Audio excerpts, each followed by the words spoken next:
tips to recovery number 10, learn your liabilities and your limitations. So what does that mean? Well, I'm so glad you asked.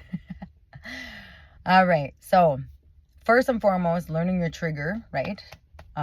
Knowing what that feels like for you. Now, for me, I came upon it through, I was processing out some like real life situations in a therapy session, and the counselor asked me, what does that feel like for you? And I'm like, and she got me to really get into my body, and for me, it's like, I can only describe it as like a jolt, like a lock, inside of my core. And I will stop breathing. I will start, and again, not breathing is the worst thing that I could do when I'm triggered, because hand in hand, there's this thing called window of tolerance. And it's not something that I stumbled upon. I mean, I really had to seek this out, and I had to take some special training to understand it. And then, in hand with a therapist, and really understanding that process for me. Because if we use life examples, right, there are going to be things. So quickly, before I jump into that, what is the window of tolerance? Well, it's this natural like place where the river of life can flow, right? We can manage our responsibilities, our stresses, our demands, our responsibilities, what have you, all in this natural window. We all have one. Why it's important to understand that in recovery is because you need to know when you go out, right? Now, for me, in my recovery, one of the biggest liabilities that I had to face was like my inability to cope, manage my emotions, right? These big, detrimental, like destructive emotions that helped me become a thriving drug addict had to be addressed. Now, what does that look like? Self-destruction, self-sabotage, rebellion, all of these things. Now, all of those things worked at a different point in my life to help destroy my life.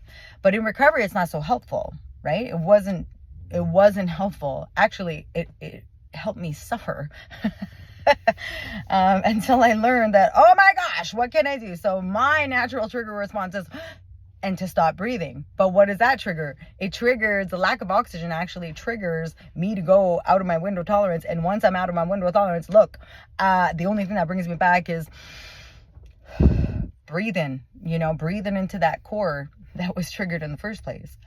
Now, why is it important to stay within your window of tolerance? Well, because when you go out, you don't have access to the part of your brain that is able to critically think or, make decisions or even be rational, and that's where the trouble can come in. And if you're trying to restore your life and, learn a new way to live, you got to understand your limitations, your triggers that make you a liability to yourself. And why do we do that? It's to protect and preserve the recovery, right? To stay intact, to stay sober. And I'm gonna tell you, I ain't even gonna lie, it's gonna be like, it's gonna feel horrendous because it's a new thing. Like if you're like me, I didn't like that big, facing life on life term stuff. But some examples of that are like inescapable, right? You're gonna lose some people, right? It's a normal cycle of life. Every single one of us, none of us can escape the final part of life, which is death, right? But what I've seen take out more people in recovery than anything is when they lose a loved one. You could lose a job. Maybe your finances have changed. Maybe there's an ailment, and a car accident. There are many variables of life happening on life terms that will compromise your ability to stay in that window of tolerance. Now, this is a skill set all in of itself. Practices, tools, like prayer. For me, prayer, talking it out, running to any meeting, all different things to help me manage in that moment. Now, it ain't gonna be perfect, but learning your own process with that is literally imperative, in my opinion, to long-term recovery. So if you need help with that, look, don't be too proud to go get you some help. Like I had to do therapy, man, like thousands of hours of therapy. I had to continue to sow into that bank of like